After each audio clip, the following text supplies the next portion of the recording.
अस्सलामुअलैकुम वरहमतुल्लाहि वबरकातुहू। Welcome to अल हिकमत शिफ़ा सेंटर। आप लोगों के पुरज़ोर इसरार पे हम लेके आए हैं आपके लिए दर्द दांत के लिए एक बेहतरीन नुस्खा, जिसके इस्तेमाल से आपके दांतों का दर्द बिल्कुल ठीक हो जाएगा। दांत के दर्द की बुनियादी वजह जो होती है वो ठंडी गर्म चीज़ों का इस्तेमाल है खाने में, यानी कि ठंडी बर्फ़ वाली चीज़ें, आइसक्रीम वगैरह हो गई, और जैसे जंक फूड वगैरह है वो गरम गरम खाए जाते हैं, या कोई भी खाना गरम गरम खाया जाए तो दांत कमज़ोर हो जाते हैं।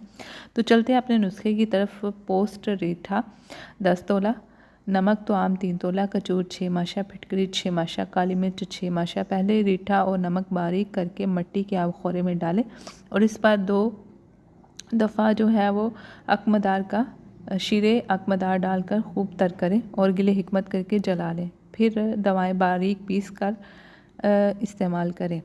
इस तरकीब इस्तेमाल बतौर